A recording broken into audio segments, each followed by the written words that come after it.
Continuamos con otros temas. Pasamos a un tema algo complicado. Para ustedes, la parte de este tema.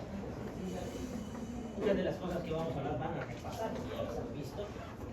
Lo complicado es ya para el médico es abdomen no es tan específico. Por ejemplo, lo dice en la literatura que el abdomen se considera una caja de Pandora. ¿Por qué es caja de Pandora? ¿Qué es la caja de Pandora?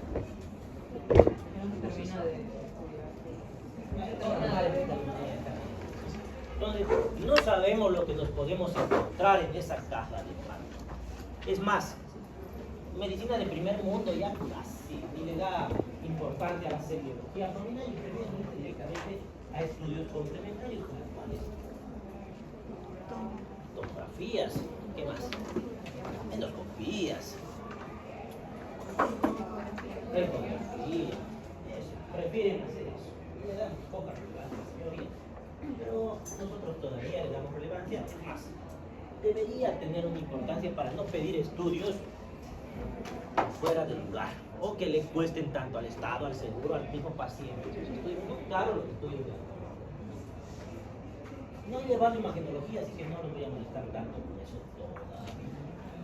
Pero aquí estos estudios de imagen sí van a entrar al examen, algunos de estos exámenes, porque es importante. Empezamos por el motivo de consulta. Tenemos trastornos de la deglución, trastornos de la digestión, náuseas y vómitos, dolor abdominal, diarrea, constipación. ¿Qué será?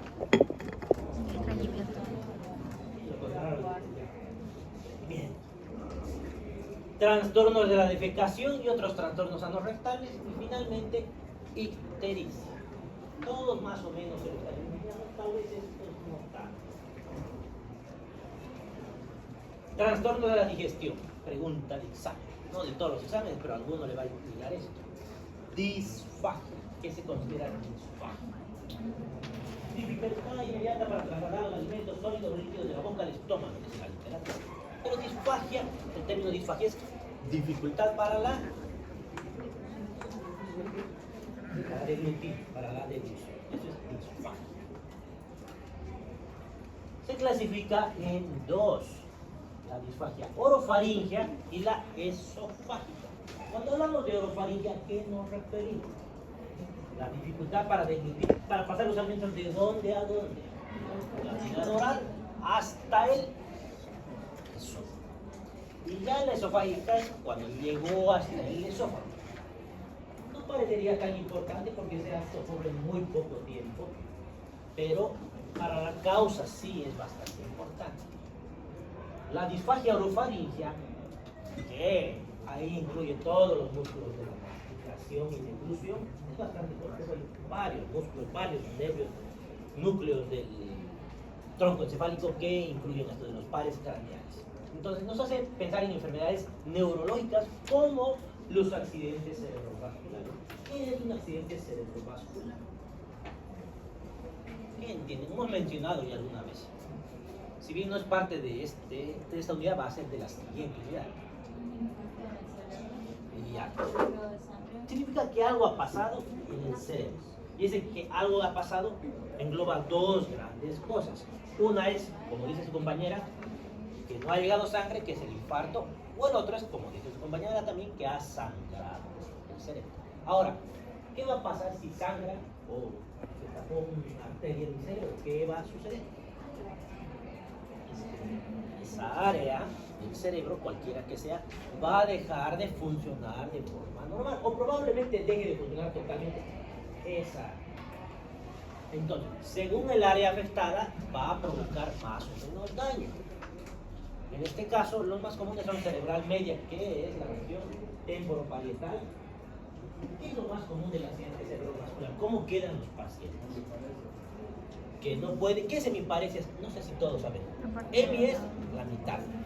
Tenemos hemiparesia o hemiplegia. ¿Se acuerdan la diferencia? Les he mencionado. Una es que ha disminuido la fuerza y debilidad. ¿Y el otro?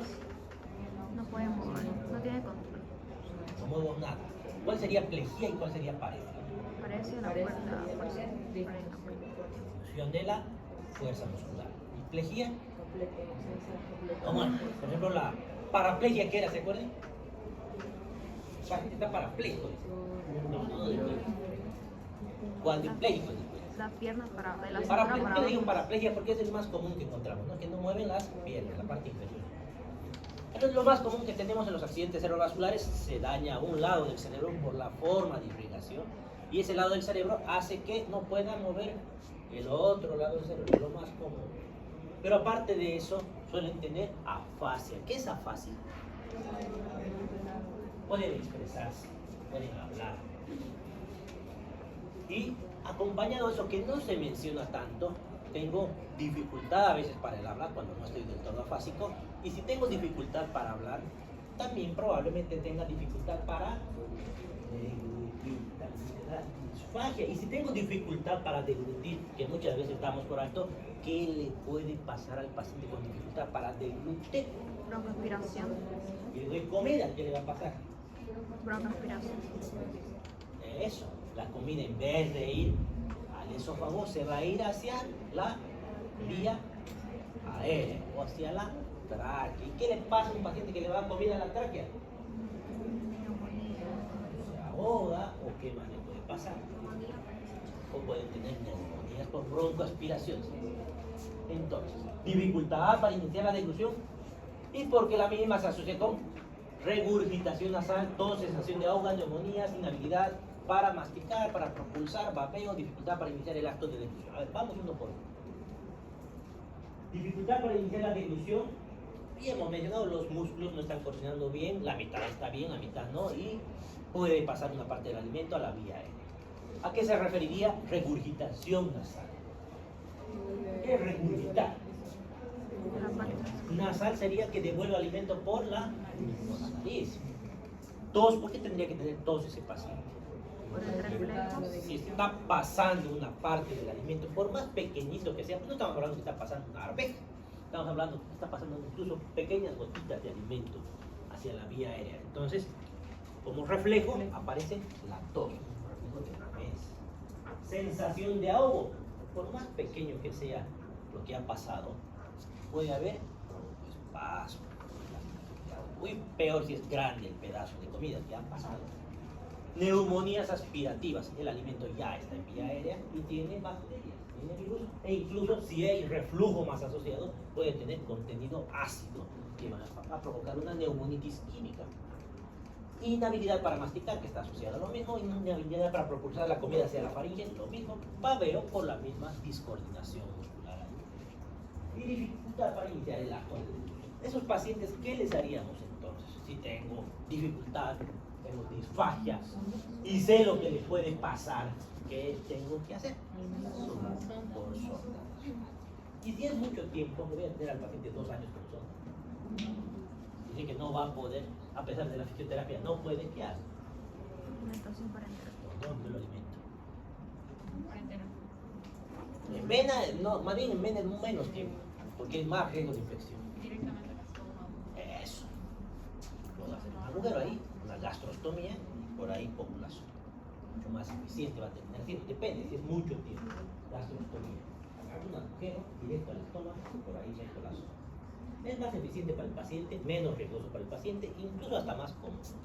Porque estamos hablando de un paciente que está postrado, que no puede moverse, probablemente no pueda hablar, no pueda quejarse de que se está ahogando. No va a ser mucho mejor para él. Disfagia esofágica. El alimento ya ha pasado al esófago. Una vez que pasó al esófago, tengo lesiones mecánicas obstructivas o trastornos motores. No se asocia a regurgitación nasal porque el alimento ya está en el esófago. No hay tos o neumonía aspirativa. El paciente localiza el síntoma, sabe que le está molestando. Alguna vez no sé si les ha pasado que quieren comer algo demasiado seco y sienten que se quedó por ahí. A eso se le llama la esofágica. El paciente localiza, sabe que algo está mal por ahí, tiene dolor torácico, puede tener una regurgitación tardía. Puede haber odinofagia, otro término para el examen, odinofagia. Uno era disfagia, ¿qué es? Disfagia es para discutir. Odinofagia es dolor a las líquidos. ¿Qué puede verse en otras patologías? ¿Qué otra cosa puede ver en disfagia? Aunque no tenga disfagia, pues se quejan de dolor al tragar. Bueno, una amigdalitis puede tener odinofagia. ¿Ya? No es exclusivo de la disfagia. La disfagia esofágica puede ser tanto sólidos como para líquidos. O puede ser progresiva. Lo normal es que sea progresiva. ¿Qué significa que sea progresiva? Primero se van a quejar de que los sólidos no están pudiendo pasar y por tanto, ¿qué hacen si no pueden pasar sólidos? Agua tomada cada rato para pasar esos sólidos. Y luego con el tiempo, ni siquiera los líquidos pueden pasar. Ya, a eso se llama disfagia progresiva y nos ayuda en el diagnóstico diferencial. Esto no sé por qué es remarcado, pero está aquí. Está diferente. Aquí era un video que no sé por qué ya no funciona. Funcionaba antes, debe ser cosa de Office. Es lo que mostraba el video, que tomaba el líquido que estaba ahí en amarillo y ese líquido debería pasar aquí, pero por algún motivo una parte pasaba a la diaria. Era lo único que mostraba el video. Diagnóstico diferencial. Ahí tengo que tener en cuenta la odinofagia. Pero hemos dicho que la odinofagia puede haber en la odinofagia, es parte. Pero podemos ver, como digo, compañeras, una amigdalitis, tengo una odinofagia que no tiene nada que ver con la disfagia. Hay que buscar las causas del globo histérico, que los pacientes aseguran que se les ha quedado la comida ahí trancada por algún motivo y no hay nada. Eso pasa en los pacientes con crisis histéricas, crisis de ansiedad. Orofaringia, enfermedades neuromusculares como causa, como por ejemplo en accidente cerebrovascular, ya sea isquémico o hemorrágico, en la enfermedad de Parkinson, en la esclerosis múltiple, en la esclerosis lateral amiotrófica, en la miastenia grave, en las miopatías inflamatorias, trastornos motores, en la disfunción del esfínter esofágico superior, porque tenemos el esfínter esofágico superior y tenemos el inferior. Una regla bien completa. Acalasia picofaringia. Aquí va otra pregunta de examen. No con esto. Solamente acalasia. Porque más común es la acalasia del esfínter esofágico inferior que la del superior. El término acalasia, ¿qué significa? Que hay una falta de relajación del esfínter esofágico. Más común es la inferior. Si no relaja, ¿para qué sirve el esfínter esofágico inferior, por ejemplo? Para evitar el reflujo. Exactamente. Y si no se relaja, ¿qué creen que va a suceder? Comen un pan, por ejemplo, y no relaja, ¿qué va a pasar? ¿Dónde va a quedar el pan? No va a pasar en su estómago. Entonces va a empezar a acumularse el alimento en el esófago. Y ahí voy a ver.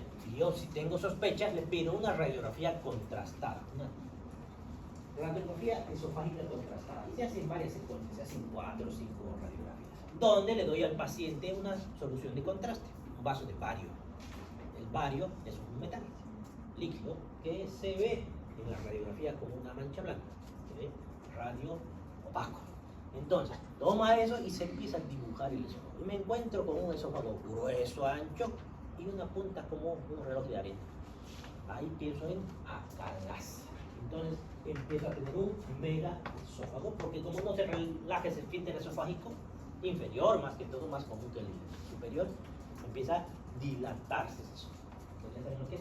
Acalasia. Falta de relajación del esófago.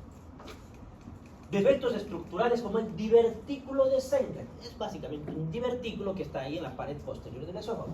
Más lo van a entender con una imagen que va a ser bien. Neoplasias, resecciones quirúrgicas, radiación de la orofaringe, compresión extrínseca como bocio. ¿Qué era el bocio?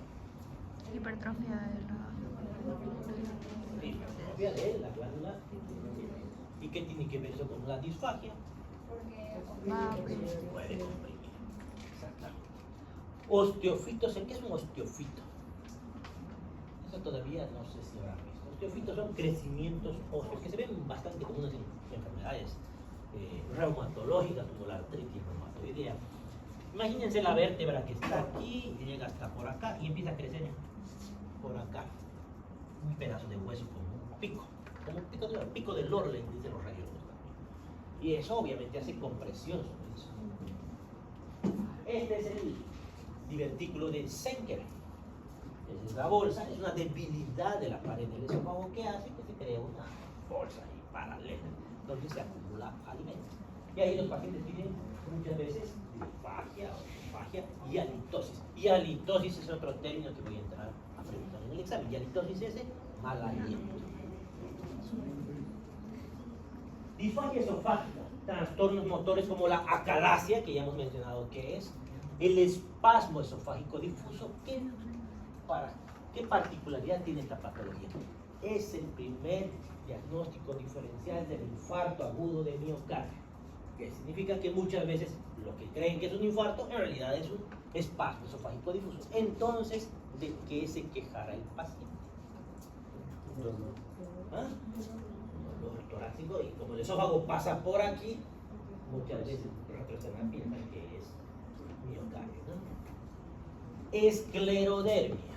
Esclerodermia es una enfermedad autoinmune que afecta el tejido conectivo y luego va reemplazando un tejido más sólido. Y la piel de los pacientes se va endureciendo como si fuera un plástico más o menos. Los dedos, al endurecerse todo el tejido conectivo, pues, ni siquiera pueden moverse, quedan como maniquís básicamente. Al principio la expresión facial de estos pacientes cambia de tal manera que al principio se sienten felices porque rejuvenecen. ¿Por qué? Porque pierden todas sus arrugas faciales y con el tiempo empiezan a plastificar la piel. Van a ver eso, hemos visto por lo menos 2 al año en el hospital. Estos pacientes, ese tejido conectivo, no solamente se afecta a la piel, también las mucosas, entre ellas las del esófago, y por tanto terminan haciendo disfagia y reflujo y se alteran los esfínteres esofágicos ambos. Lesiones estructurales obstructivas, intrínsecas o extrínsecas. Intrínsecas, la estenosis péptica. ¿Qué será una estenosis péptica? Ahí vamos a buscar el término péptica. Más comúnmente han debido escuchar lo que es una úlcera péptica, ¿no es así? ¿Qué entendieron por úlcera péptica? Lo que quieran, no hemos llevado, así que pueden equivocarse. Úlcera péptica, ¿qué entenderían por una úlcera péptica? ¿A qué les suena eso? Vamos a preguntar otra cosa, por no responder. ¿Qué entienden por una úlcera gástrica? Una úlcera en el estómago. ¿Qué sería una úlcera duodenal? Una úlcera duodenal. Cuando decimos úlcera péptica, es cuando no estamos seguros si será gástrica o úlcera péptica en general. Es una úlcera en cualquiera de estos lugares. Péptica, ¿pero por qué péptica? Porque está producido por la pepsina. ¿La pepsina para qué sirve?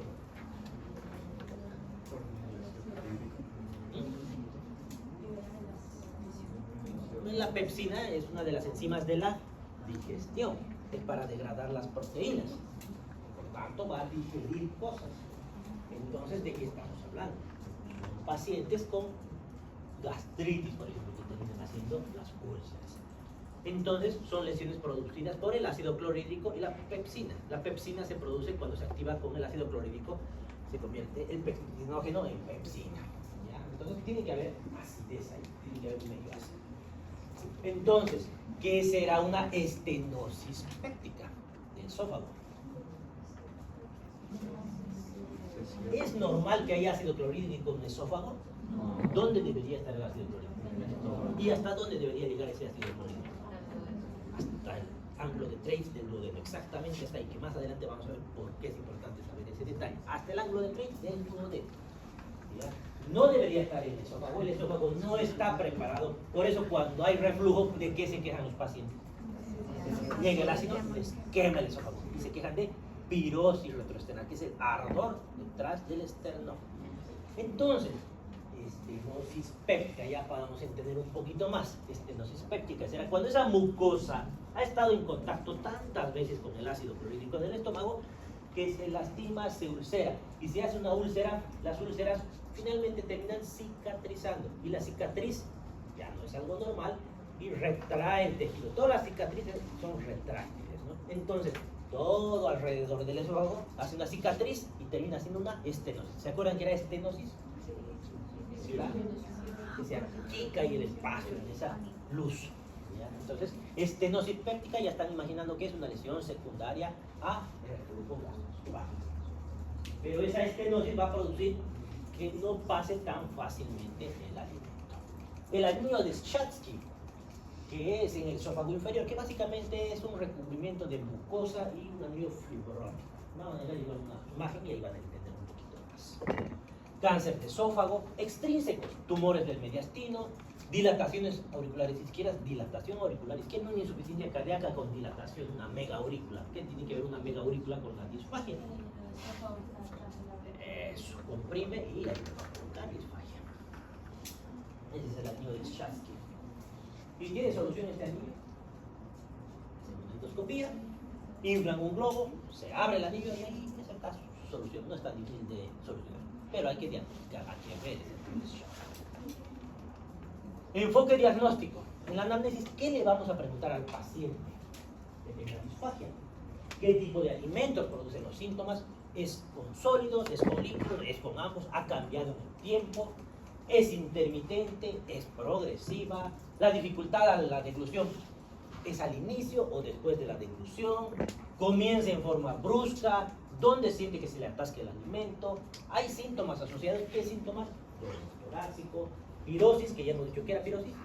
Que Dolor retroesternal, dolor urente, dolor con la deglución, regurgitación, tos. Existen síntomas neuromusculares asociados como diplopía. ¿Qué era la diplopía? Si tengo diplopía, tengo que pensar en un problema neurológico. ¿Qué más? Disfonía. ¿Qué será disfonía? Disfagia, disfonía, ¿qué es la fonación? Entonces, disfonía será debilidad muscular. Es para pensar en problemas neurológicos. Hay pérdida de peso. Si tengo pérdida de peso, ¿en qué tengo que sospechar? Tengo disfagia, pérdida de peso, en cáncer, de esófago, de estómago. Uso de medicación habitual. AINES, ¿qué tienen que ver aquí los AINES? ¿Qué son los AINES? ¿Cómo cuáles? ¿Cuáles conocen? El omeprazol no es un AINE. El ibuprofeno sí es un AINE. ¿Qué más? El más famoso es la aspirina, ya veían. El ketorolaco, el ketoprofeno, todo eso. ¿Y cómo producen gastritis? inhibición de la COX. Son inhibidores de la COX-2. Entonces, si yo consumo AINES, es muy probable que tenga gastritis o reflujo gastroesofágico y tenga disfagia.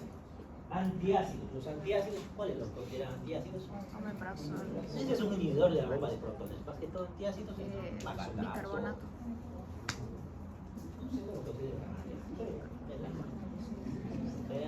Alendronato. El alendronato es un fijador del calcio en los que tienen osteoporosis, que también es gastrolesivo. Esos medicamentos gastrolesivos significan que dañan la mucosa gástrica.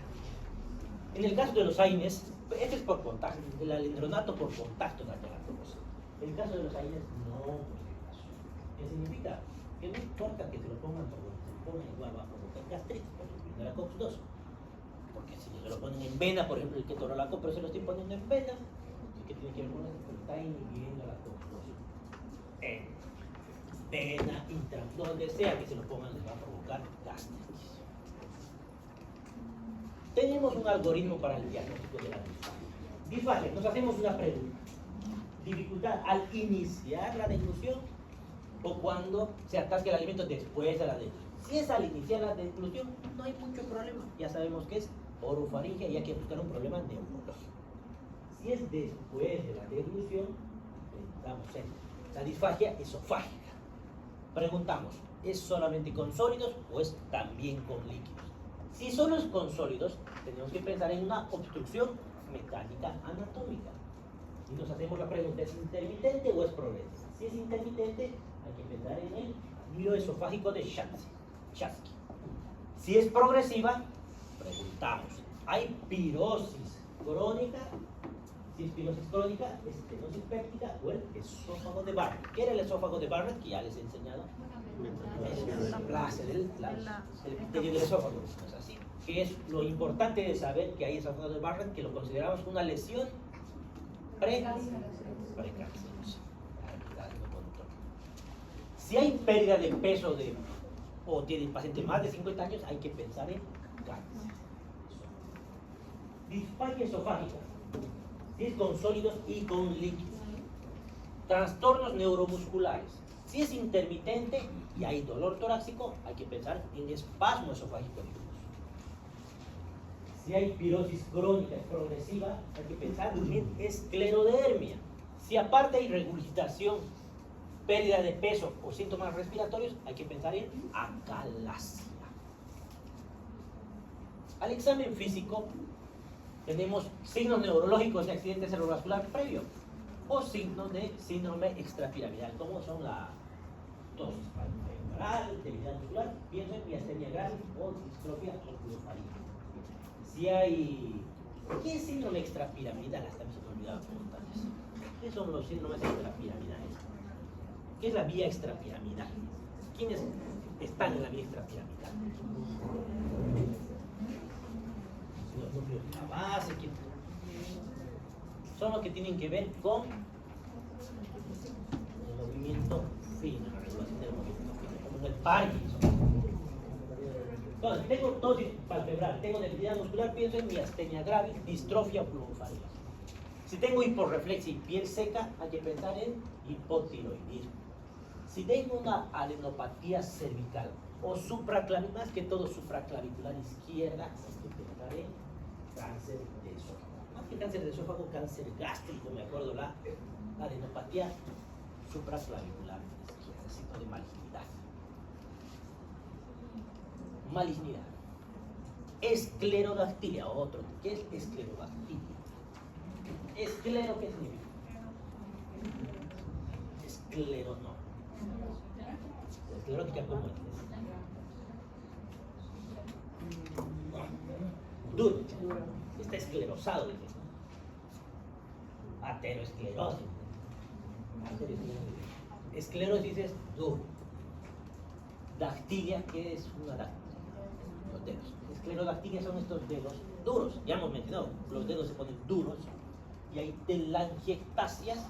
Hay que sospechar en esclerodermia. Cuando hay candidiasis oral, bueno, en realidad la candidiasis oral sospecho que es la candidiasis de su nombre. Cuando veo el famoso Muget, Muget con dos G's, Muget es, recién ayer me enteré, me dio curiosidad, ¿por qué le decimos Muget? Porque yo siempre hacía, Muget es candidiasis, ¿por qué le decimos Muget? Muget había venido de una palabra francesa que significa libios de no sé qué lugar, que se ven las flores blancas, no se han visto esas flores blancas en el bosque, los hongos de la cándida, bueno, el Muget. Y en el hospital les encanta decir Muget, no le dicen candidiasis.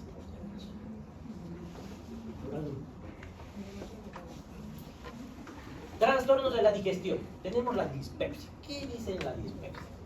Dolor o malestar localizado en el abdomen superior, crónico, recurrente, de un mes de frustración, a menudo desencadenado por la ingesta.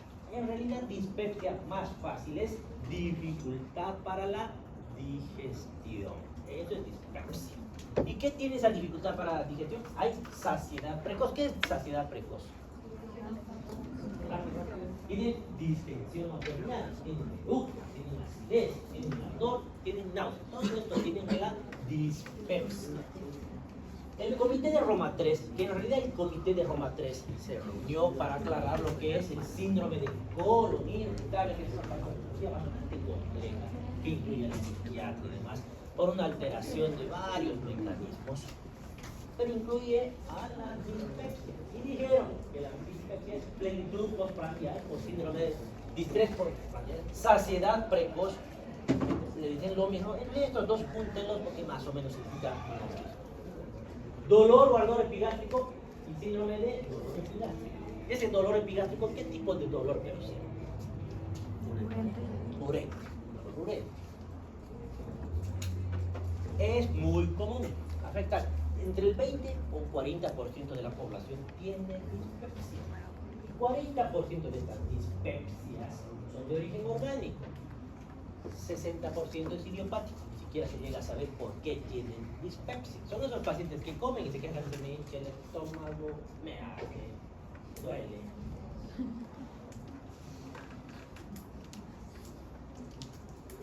Sensibilidad a la acidez gástrica está distorsionada.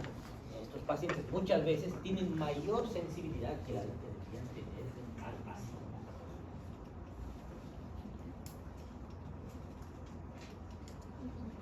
40-50% de los casos de dispepsia están provocados por gastritis secundaria al Helicobacter pylori. Bien. Trastornos motores, retraso de la evacuación gástrica por disminución de la movilidad del intestino delgado.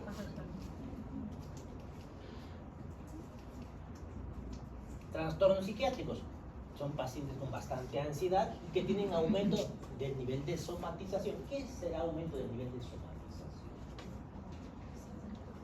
Pacientes que están seguros que tienen algo malo y que les está doliendo porque tienen algo malo en el cuerpo y siempre tienen molestias. Y cuando les hacen los estudios complementarios, todo suele estar normal. Más. Teoría de la percepción visceral aumentada. Son pacientes que sienten cómo está su digestión. Entonces están más pendientes de cada cosa que vaya a molestarles en su digestión. Y que tienen cierto grado de intolerancia alimentaria. Todos esos se quejan de dispepsia. Clasificación. La dispepsia esencial se clasifica tipo reflujo. Reflujo gastroesofágico, ¿qué es? Que bueno, contenido. Y por tanto se van a quedar de acidez, pirosis retroesternal y regurgitación ácida. Dispepsia de tipo ulceroso. Tienen dolor en el epigastrio, que es de tipo urente. Calma con los antiácidos, despierta al paciente durante la noche y es de aparición intermitente, de lo mismo. La dispepsia. Dispepsia de trastorno de la motilidad. Esto se va a ver con saciedad precoz, distensión postprandial. ¿Qué será distensión postprandial? Muy bien. Náuseas y vómitos, y habitualmente no tienen dolores los pacientes. ¿Ah? No es que me identifico. Yo sé que todos se van a identificar en algún momento con... Todos han tenido dispepsia, pero hasta por ahí nomás. No con todos. ¿Por qué es tan común en los estudiantes de medicina eso? Es muy común. Nosotros así. Síntomas y signos de alarma que sugieren enfermedad orgánica. Si aparece uno de estos, hay que tener más cuidado. Que son que el paciente tenga más de 55 años cuando inició su dispepsia, obviamente. Anorexia y pérdida de peso, disfagia u odinofagia progresivos, vómitos persistentes, hematemesis, ¿qué era? Ictericia,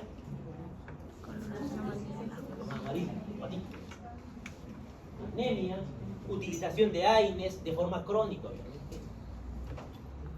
Antecedentes de fracasos terapéuticos previos, antecedentes familiares de cáncer gástrico y antecedentes de cirugía gástrica. Doctor, las personas que tienen manga, es muy probable que sufran porque está alterada ya la digestión, pero normalmente no deberían sufrir. a no ser que no coman más. Pero ¿y por qué tendrían que comer más?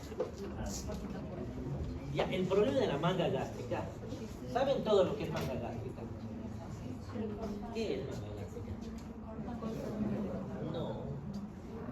Esa es la cirugía bariátrica. Pero la manga gástrica es una manga. Alrededor, como que les pusieran el tensiómetro, una banda les ponen. Pero cualquiera de estas, bariátrica, lo que quieran, pónganles en uno. O sea, todas esas cirugías, ¿a quién se les hace? La persona con sobrepeso. Está mal hacer la cirugía.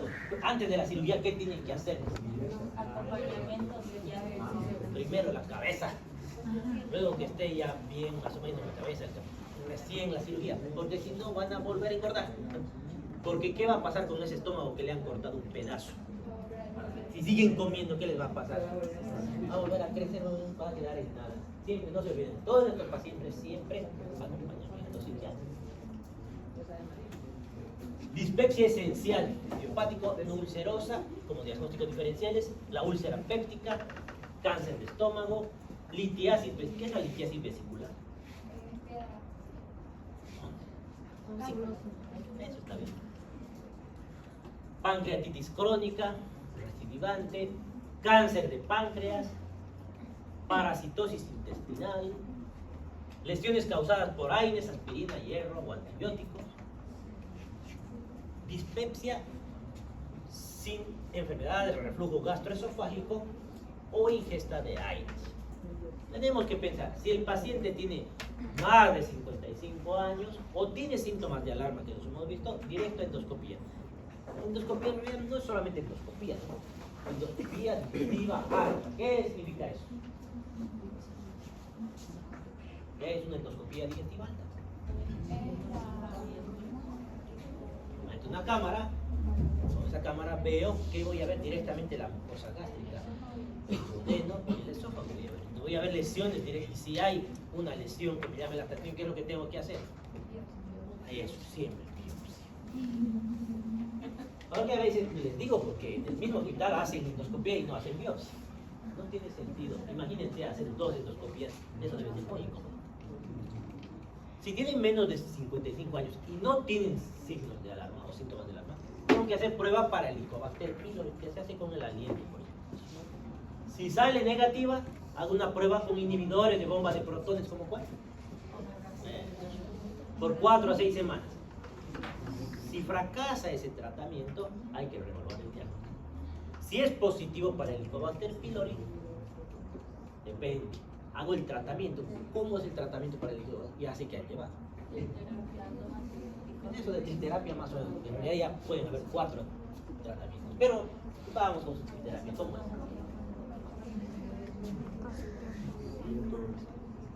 Aspirina, ketorolaco, ibuprofeno, ¿no? Entonces, ¿qué les dan? Ya, 2 antibióticos.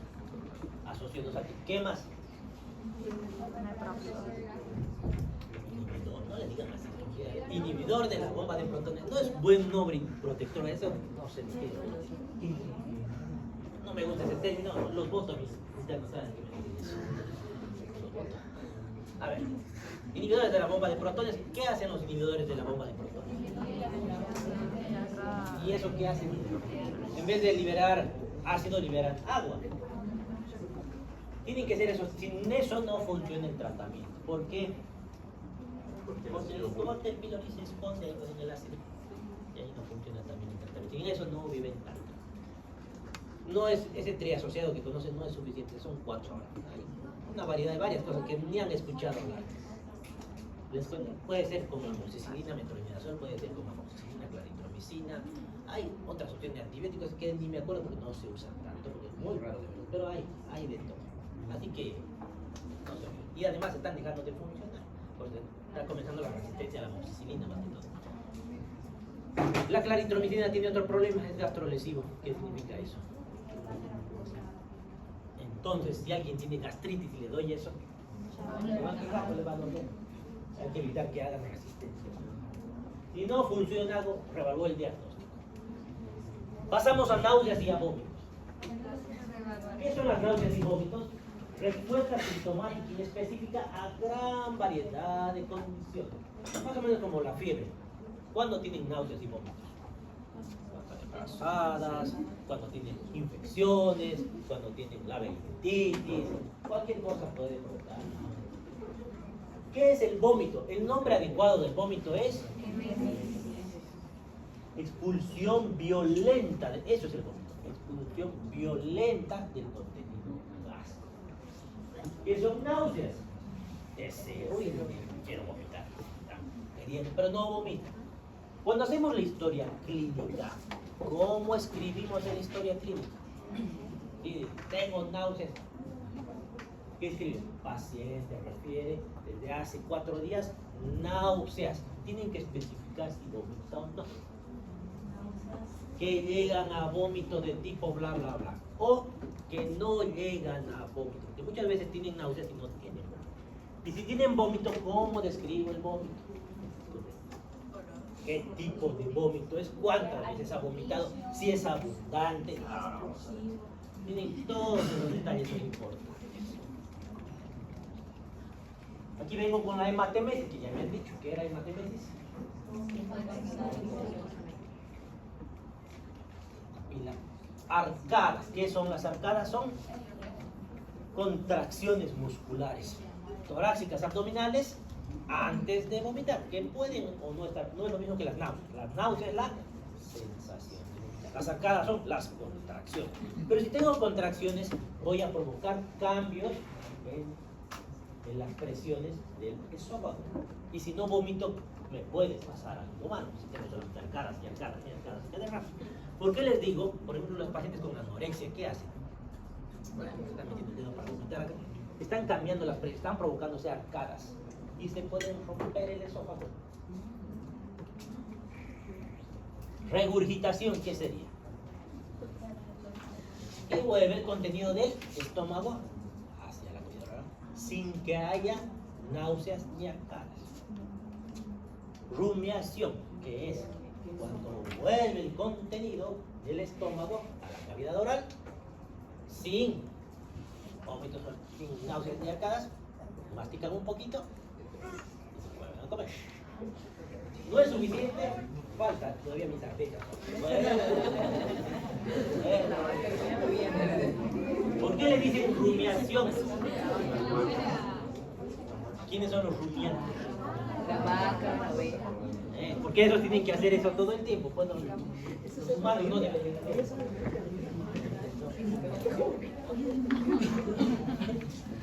Los bebés, los niños suelen hacer eso, los adultos no deben. ¿Por qué les da? Tipos y clasificación. Aquí está lo que decía su compañera. Tipos de vómito. Vómito alimenticio, por ejemplo. Los alimentos sin digerir. Si el alimento está sin digerir. Estenosis grave, acalasia o diverticulo descendente.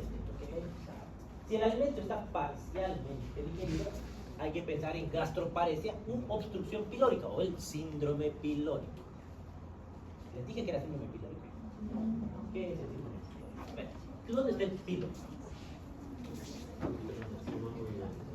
Pilo.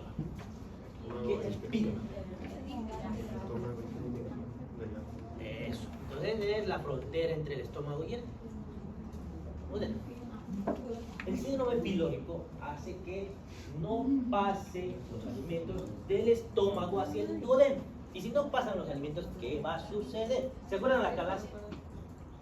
Algo parecido. El síndrome pilórico generalmente es por estenosis, por úlceras duodenales. Bueno, úlceras pilóricas, esas úlceras pilóricas provocan estenosis, esas cicatrices. Y eso va a dificultar el paso del alimento. Y por tanto, ¿qué le va a pasar al paciente? ¿Qué puede pasar? Y va a haber un mega estómago. ¿Y se va a poder nutrir el paciente? No. Al examen físico ponemos el bazuqueo gástrico, por ejemplo. Puedo tocar el estómago. ¿Cuántas horas tiene que estar la comida en el estómago? 2 a 4 horas. Y si está más de 4 horas, tengo que sospechar es un síndrome pilórico. Por ejemplo, un paciente que después de 6 horas de haber comido vomite comida, seguramente tiene síndrome pilórico. Yo ya no debería vomitar nada. Sí. Entonces ahí el síndrome pilórico. ¿Gastroparesia qué es? Paresia, ¿se acuerdan de mi paresia qué era? No hay buen movimiento del ¿Gastroparesia qué será? movimiento del estómago. Es como un estómago perezoso. Su peristaltismo está disminuido. Importante, igual podemos decir. Si vomita bilis, excluye que la obstrucción sea proximal a la ampolla de Vater. ¿Por qué? ¿Dónde se libera la bilis? En la ampolla de Vater. ¿Dónde está la ampolla de Vater? En la segunda parte del cuerpo. Eso. Entonces, si hay bilis, seguro que el problema está después. Entonces ya está excluido el síndrome pilórico, está excluida la calasia y demás cosas. Hematemesis. De aquí van a salir unas 10 preguntas.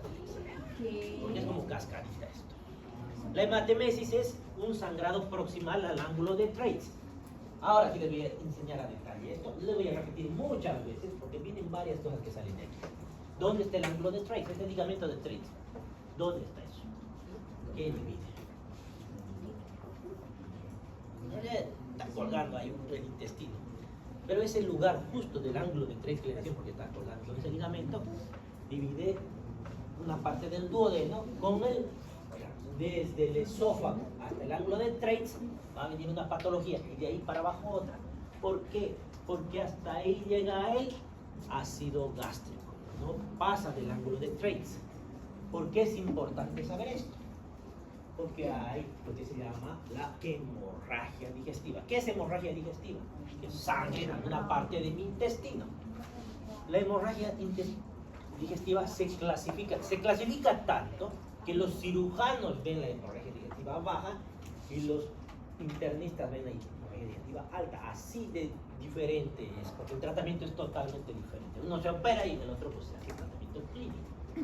Entonces, la hemorragia digestiva alta está por encima del ángulo de Threads y la baja por debajo. ¿Cómo me voy a dar clínicamente cuenta? ¿Cómo voy a diagnosticar al paciente? Si la hemorragia es alta, está en contacto con el ácido clorhídrico, ¿qué le hace el ácido clorhídrico a la sangre? Eso. Entonces, ¿cómo va a ser por ejemplo, las deposiciones del paciente, qué color van a ser en una hemorragia digestiva alta? Negras. Se le llaman deposiciones milénicas. No solamente negras, van a ser negras, alquitranadas, pegajosas, de mal olor. Y la hemorragia digestiva baja, ¿de qué color van a ser? Depende de qué tan vivo es, que más abajo son, puede ser una rectorragia. Pero no van a ser negras porque no han estado en contacto. O sea, desde el ángulo de Threads para abajo en cualquier lugar. Por eso le digo que es en cascada abajo, ya está en cascada. ¿Qué más va a tener el paciente que tenga una hemorragia digestiva alta? Hematemesis, vómitos con sangre. Y vamos a ver ahora cosas más. Vamos a avanzar. Como aquí, vómito en borra de café. ¿Qué es esto? ¿Qué nos dice? Daño mucoso. Es sangre que ha estado en contacto con el ácido gástrico. Y por tanto, es una hemorragia digestiva alta. Y nos dice generalmente que ha habido desgarro de la mucosa en borra de café, porque si es de una úlcera, generalmente sale hematemesis directamente, vomito sangre, no vomito borra de café. En este caso, ¿por qué? Porque no le da, tiene el suficiente tiempo como para que se digiera. En cambio, cuando es un sangrado masivo, fácil de vomito directamente. Y aquí viene el desgarro de la mucosa, se ve en qué patología, en el Mallory-Weiss, que ya les había mencionado. El Mallory-Weiss, ¿qué es? Es el desgarro longitudinal de la mucosa esofágica. ¿Y en quiénes vamos a ver eso? En los alcohólicos, por ejemplo, en los pacientes con anorexia, que todo el tiempo están con arcadas y terminan desgarrando esa mucosa gástrica. Si el vómito es fecalóide, ¿qué será un vómito fecalóide? Solo aspecto. Olor. Bueno, si dices fecalóide tiene razón, que se le parecen, pero no es exactamente. Pero podría ser. ¿Y por qué tendría un vómito fecal? Con olor pútrido. Ajá, pero habrá bacterias de ese tipo en el estómago. Ah, ¿dónde será la obstrucción? Sí, si está obstruido, voy a tener. Pero ¿qué debería estar obstruido? ¿El ilio? Si vomito lo que del ilio, voy a vomitar. ¿Qué debería estar obstruido? El colon. Obstrucciones colónicas. O si no, una fístula. ¿Qué es una fístula? La comunicación entre dos cavidades. ¿Qué debería estar comunicado con qué? ¿Qué está tan cerquita aquí? El ángulo colónico con el estómago. Eso es muy posible. Ahí. Intestinal o colónica y fístulas gastrocolónicas. Pero intestinal y colon, no puede haber. Tiempo del vómito. Si vomitan por la mañana, hay que sospechar el embarazo. Mujeres, uremia. ¿Qué será la uremia? Síndrome urémico también. ¿Qué será uremia? Se considera el aumento de la urea en sangre. ¿Y por qué podría aumentar la urea en sangre? ¿De dónde viene la urea? Lo que dijo estaba bien. ¿De dónde viene la urea? De la digestión de las proteínas, de la carne más que todo. ¿Y por dónde se elimina? Entonces, para que aumente mi urea en sangre, ¿qué tiene que pasar? Tiene que estar fallando. Pero depende de qué tanto aumenta. Por ejemplo, en la hemorragia digestiva se ve un aumento de la urea con una creatinina normal. Pero no aumenta tanto, aumenta 80, 70. ¿Cuánto es la urea normal? necesito que memoricen ciertas cosas. Porque siempre que preguntan en el hospital a los internos, incluso no saben. Saben que es la química sanguínea, ¿no? Que entra en la química sanguínea.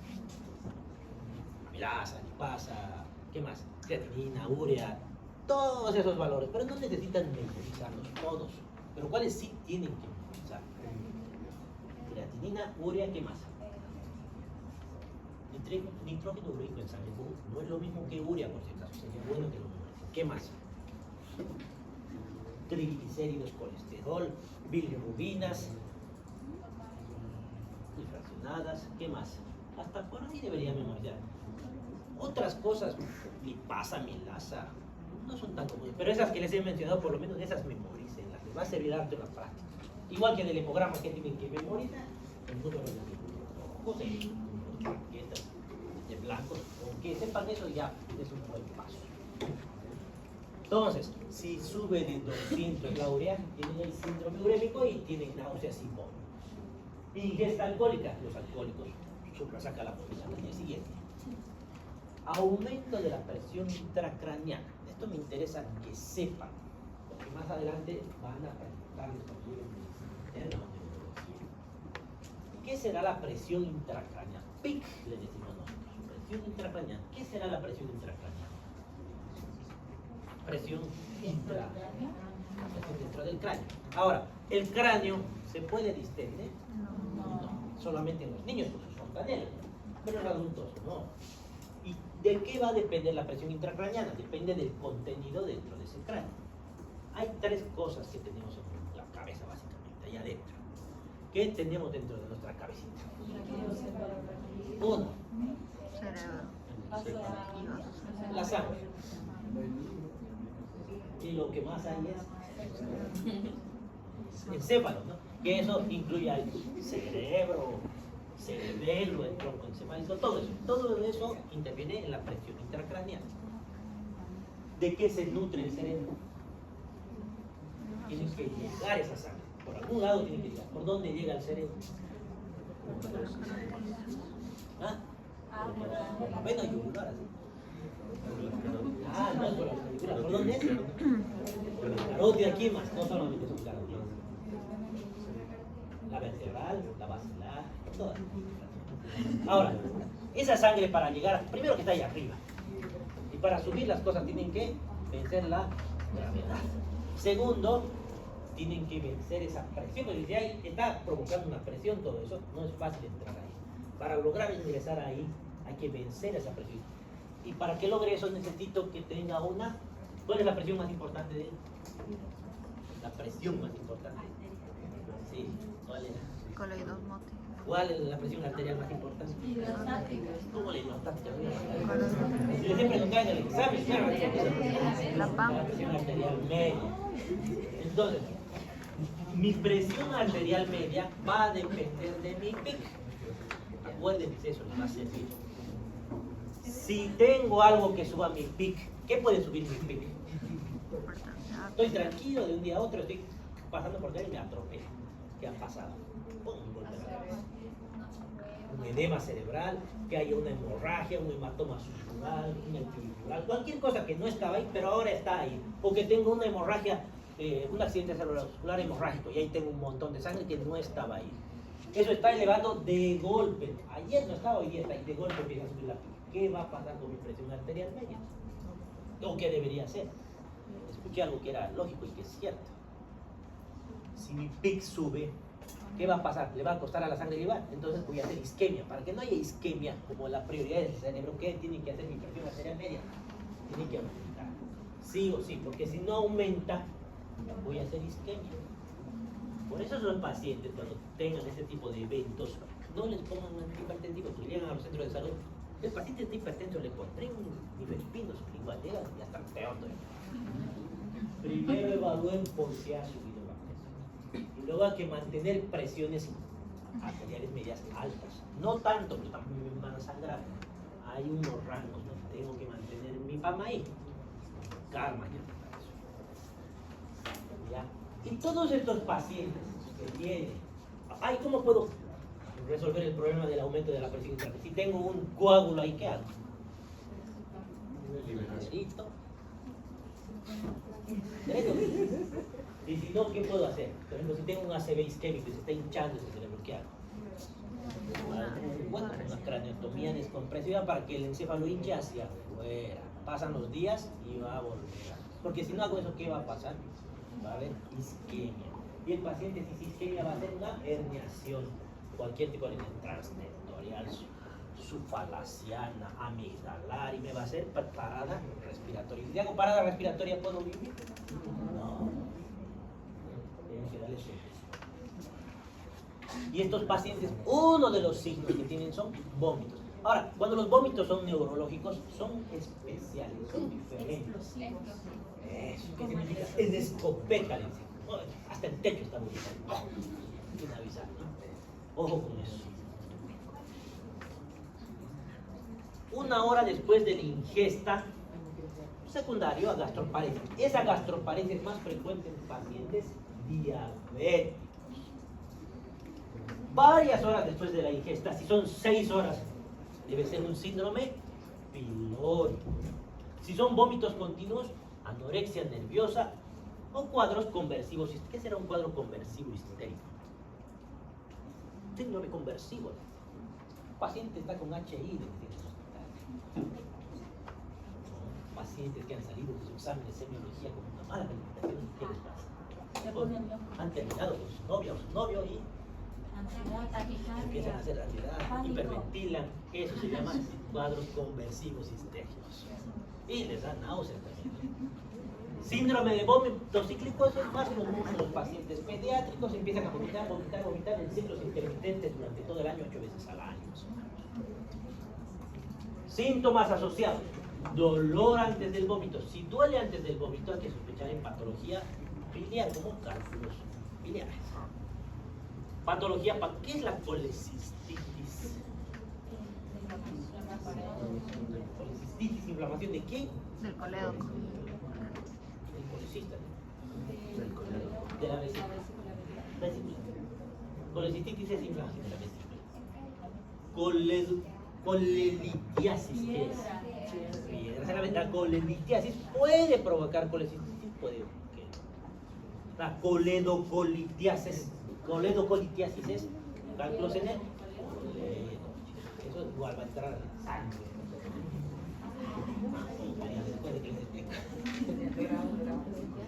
Pues igual vamos a volver a ver. Dolor abdominal que alivia con el vómito. Ahí tengo que pensar en úlcera. Van a ver que hay una diferencia entre la úlcera gástrica y la duodenal con el vómito. Eso vamos a ver después. Pérdida de peso, cáncer, úlcera o puede haber una obstrucción pilórica. Si hay zumbido, vértigo, el síndrome de Meniere, que es por estrés. Meniere, o enfermedad de Meniere. Vértigo, cefalea, alteración de la conciencia, alteraciones visuales, rigidez de nuca. Rigidez de nuca. Meningitis. Patología del sistema nervioso central. Y la rigidez es más de meningitis, no solo de meningitis, hay una más, la hemorragia subaracnoidea. Igual es meningitis. Si hay fiebre, diarrea y mialgia, ¿sin qué tengo que sospechar? Infecciones. Hay algo que se llama infección gastrointestinal, hay algo que se llama gastroenterocolitis aguda. ¿Qué van a ver? Por todos lados van a decir, jica. Algunos internos no saben qué es gastroenterocolitis aguda. Secundaria a infecciones generales. Complicaciones. El síndrome de Mallory-Weiss, ahí está el desgarro de la mucosa. Este es peor, el síndrome de Boerhaave. El síndrome de Boerhaave es cuando no solamente se desgarra la mucosa, se perfora el esófago. Si se perfora el esófago, ¿qué le va a pasar al paciente? Si sale mi salchipapa directamente ¿a dónde va a salir el contenido? ¿Quién está? Voy a provocar una mediastinitis con 95% de mortalidad. Esto no ha llevado todavía, pero van a llevar esto. Es una neumonía por broncoaspiración. Tienen su concentración con su broncograma. Van a ver esto este semestre. Radiología. Perforación. Téngale más. No se puede considerar. A ver, pero la provocación es como una úlcera o... No se perfora, se rompe. Además, aquí hay una fibrita, así. Y llora el corazón. Viene por el cambio de presión, generalmente por las arcadas que no llegan a partir. ¿Qué más? Ahí el Barry Weiss con su botella está porque es generalmente los alcohólicos. General. Contexto clínico. Urgencias abdominales. Ya no tengo pila, esta porquería de pila.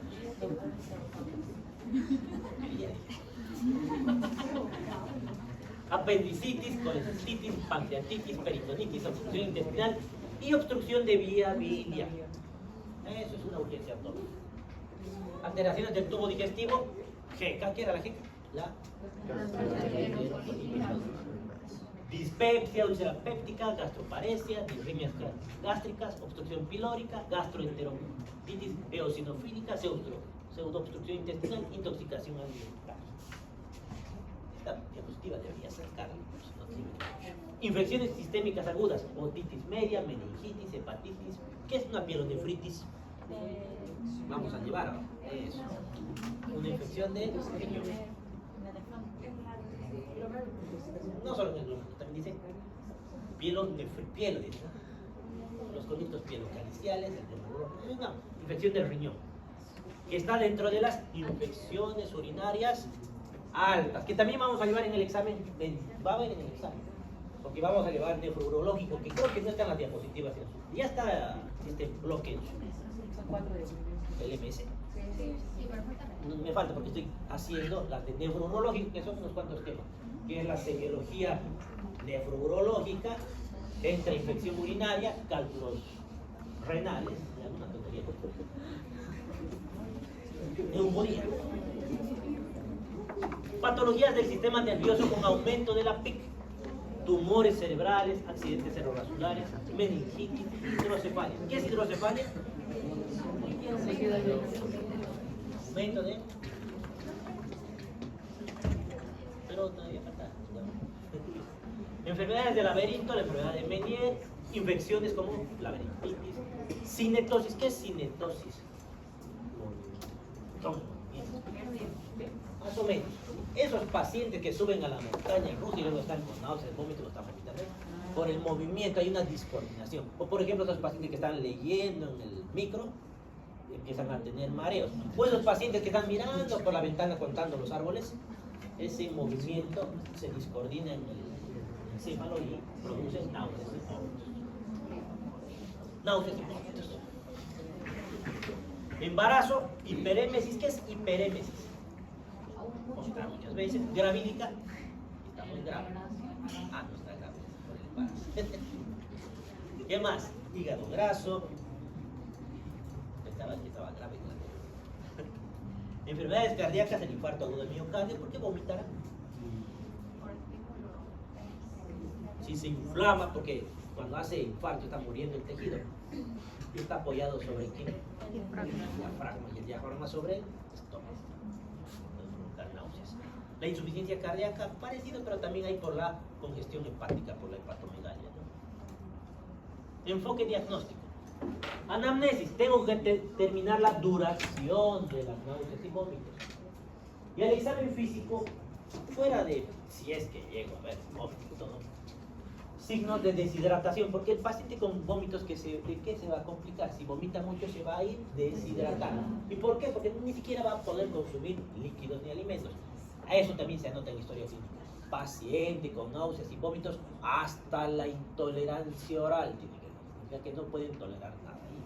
¿Qué les va a pasar si no toleran nada? Se van a deshidratar. Y por tanto tengo que ver los signos de deshidratación como el signo del que no le hacemos aquí. El signo del pliegue aquí no le puedo. Tengo que ver que hay distensión abdominal. Tengo que ver si hay peristalsis. ¿Cómo voy a evaluar la peristalsis en el examen físico? ¿Qué es la peristalsis? ¿Cómo podría evaluar en el examen físico? ¿Qué comprende? Eso. Ruidos y rayos. ¿Cuál es el orden del examen físico?